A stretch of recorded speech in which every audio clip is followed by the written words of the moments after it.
ಪ್ರಿಯಾಂಕಾ ಖರ್ಗೆ ಅವರು ತನಗೆ ಕೊಟ್ಟ ಕೆಲಸವನ್ನು ಮಾಡದೇನೆ ಪ್ರತಿನಿತ್ಯ ರಾಷ್ಟ್ರೀಯ ಸ್ವಯಂ ಸೇವಕ ಸಂಘದ ಬಗ್ಗೆ ಕಮೆಂಟ್ ಮಾಡ್ತಾ ಹೋಗ್ತಾರೆ. ಹಿಂದೆ ಅವರು ಗ್ರಾಮೀಣಾಭಿವೃದ್ಧಿ ಸಚಿವರಾಗಿದ್ರು, ಅದರಲ್ಲಿ ಅವರ ಸಾಧನೆ ಏನು? ಇವತ್ತು ರಾಜ್ಯದ ಗೃಹ ಸಚಿವರಾಗಿದ್ದಾರೆ, ಅದರಲ್ಲೇ ಸಾಧನೆ ಮಾಡಕ್ಕೆ ಹೊರಟಿದ್ದಾರೆ ಅಂದ್ರೆ ಪ್ರತಿನಿತ್ಯ RSS ಬಗ್ಗೆ ಮಾತಾಡ್ತಾರೆ. ರಾಜ್ಯದಲ್ಲಿ ಹತ್ಯೆ ಆಗ್ತಾ ಇದೆ, ಕಾನೂನು ಸುವ್ಯವಸ್ಥೆ ಹದಗೆಟ್ಟಿದೆ,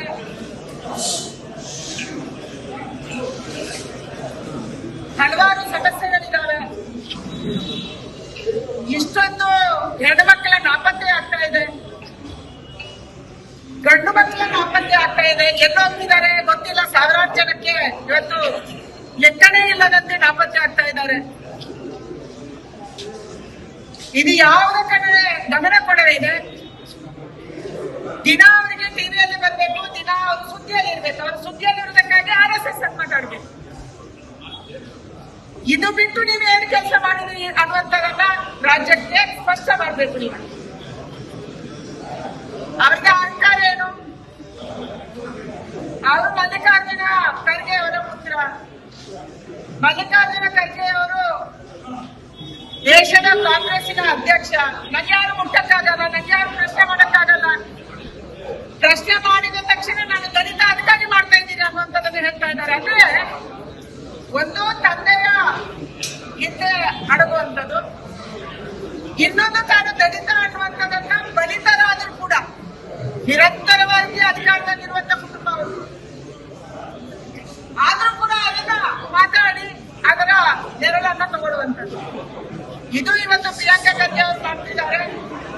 ನಾನು ಪ್ರಿಯಾಂಕಾ ಖರ್ಗೆ ಅವರಿಗೆ ಒಂದೇ ವಿನಂತಿ ಮಾಡುವಂಥದ್ದು, ದಯಮಾಡಿ ನೀವು RSS ಬಗ್ಗೆ ಮಾತಾಡೋದನ್ನು ಬಿಟ್ಟು ನಿಮ್ಮ ಕೆಲಸ ಏನಿದೆ, ರಾಜ್ಯದಲ್ಲಿ ನಾಪತ್ತೆಯಾದವರ ಕೆಲಸ ಏನಾಗಿದೆ, ರಾಜ್ಯದಲ್ಲಿ ಪೊಲೀಸ್ ಇಲಾಖೆ ಏನ್ ಮಾಡ್ತಿದ್ದಾರೆ, ಯಾವ ಅಧಿಕಾರಿ ಡ್ಯೂಟಿಗೆ ಹೋಗ್ತಿದಾರೋ ಇಲ್ಲೋ, ಯಾರು ಡ್ರಗ್ ಮಾಫಿಯಾದಲ್ಲಿ ಶಾಮೀಲಾಗಿದ್ದಾರೆ, ಯಾರು ಟ್ರೆಕ್ಕಿಂಗ್ ಮಾಫಿಯಾದಲ್ಲಿ ಶಾಮೀಲಾಗಿದ್ದಾರೆ, ಯಾರು ಇಲ್ಲಿಗಲ್ ಕೆಲಸದಲ್ಲಿ ಶಾಮೀಲಾಗಿದ್ದಾರೆ, ಯಾವ ಪೊಲೀಸ್ ಅಧಿಕಾರಿ ಬರೀ ರೆವೆನ್ಯೂ ಕೆಲಸ ಮಾತ್ರ ನೋಡ್ತಾ ಇದ್ದಾನೆ, ಇದರ ಬಗ್ಗೆ ಗಮನವನ್ನು ಕೊಟ್ಟು ನಿಮ್ಮ ಇಲಾಖೆಯನ್ನ ತಹಬದಿಗೆ ತರುವಂತದ್ದು, ಶಿಸ್ತು ತರುವಂತದನ್ನ ಮಾಡ್ಬೇಕನ್ನುವಂತ ಆಗ್ರಹವನ್ನು ನಾನು ಮಾಡ್ತಾ ಇದ್ದೀನಿ.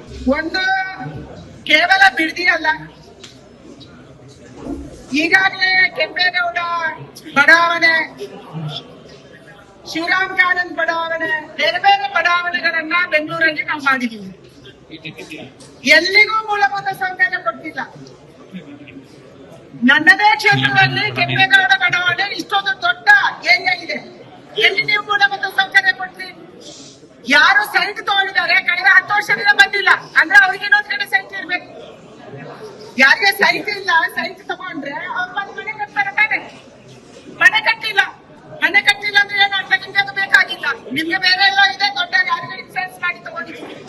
ಇದನ್ನು ಮುಟ್ಟುಗೋಲು ಹಾಕುವಂತ ಕೆಲಸ ಮೊದಲು ಆಗ್ಬೇಕು. ಆಮೇಲೆ ನೀವು ವಸತಿಯ ಬಗ್ಗೆ ಯೋಚನೆ ಮಾಡ್ಬೇಕು.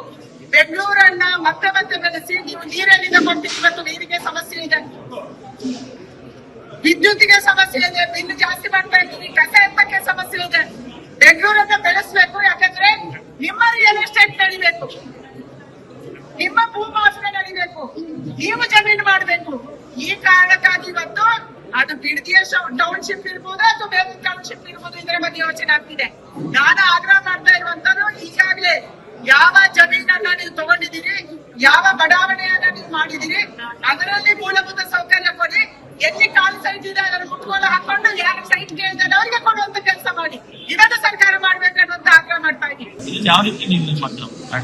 ಪಕ್ಷ ಈಗಾಗಲೇ ಕಮಿಟಿಯನ್ನ ರಚನೆ ಮಾಡಿದೆ. ಹಿರಿಯರ ಗಮನಕ್ಕೆ ಬಂದಿದೆ, ನಮ್ಮ ಹೈಕಮಾಂಡ್ ಗಮನಕ್ಕೆ ಬಂದಿದೆ. ಸಹಜವಾಗಿ ಪಕ್ಷ ಏನು ಶಿಸ್ತು ಕ್ರಮವನ್ನ ತಗೊಳುತ್ತೆ, ಹೇಗೆ ತನಿಖೆಯನ್ನು ಮಾಡುತ್ತೆ ಅದನ್ನು ಮಾಡಲಾಗುತ್ತೆ. ಆದ್ರೆ ಯಾರು ಭಾರತೀಯ ಜನತಾ ಪಾರ್ಟಿಯಲ್ಲಿ ಗೆದ್ದಿದ್ದಾರೆ ಅವರು ಈ ತರ ತಾಯಿಗೆ ಮೋಸ ಮಾಡುವಂತ ಕೆಲಸವನ್ನು ಮಾಡಿದ್ರೆ ಯಾವುದೇ ಕಾರಣಕ್ಕೆ ಅವರನ್ನು ಕ್ಷಮಿಸಬಾರ್ದು ಅನ್ನುವಂತ ಆಗ್ರಹ ನಂದಿದೆ. ಇಬ್ರು ಶಾಸಕರು ಓಪನ್ ಆಗಿ ಕಾಂಗ್ರೆಸ್ಗೆ ಮತದಾನ ಮಾಡ್ತಾರೆ. ಮತ್ತೆ ಏನೋ ನಾಚಿಕೆ ಇಲ್ಲದೆ, ಏನೋ ನಾಚಿಕೆ ಇಲ್ಲದೆ, ಏನೋ ಮಾನವೀಯತೆ ಇಲ್ಲದೆ ಓಡಾಡ್ತಾರೆ, ಮಾತಾಡ್ತಾರೆ. ಅವರು ಪಕ್ಷ ಬಿಟ್ಟು ಅಟ್ಲೀಸ್ಟ್ ಆಚೆ ಆದ್ರೂ ಹೋಗ್ಬೇಕು, ರಾಜೀನಾಮೆ ಆದ್ರೂ ಕೊಡ್ಬೇಕು, ಇಲ್ಲ ಪಕ್ಷದಲ್ಲೇ ಶಾಸಕರಾಗಿರ್ಬೇಕು, ಮತ್ತೆ ಅಡ್ಡದಲ್ಲಿ ಮತದಾನ ಮಾಡ್ಬೇಕು, ಮತ್ತೆ ನಾನು ಕಾಂಗ್ರೆಸ್ಗೆ ಹಾಕಿದ್ದೀನಿ ಅನ್ನುವಂಥದ್ದನ್ನ ಹೇಳ್ಬೇಕು. ಇದು ನಡೀತಾ ಇರೋದು. ಅಂದ್ರೆ ರಾಜಕಾರಣ ಯಾವ ಮಟ್ಟಕ್ಕೆ ಇಳಿದಿದೆ ಅನ್ನುವಂಥದ್ದು ಆ ಮಾನಸಿಕತೆ ತೋರಿಸುತ್ತೆ.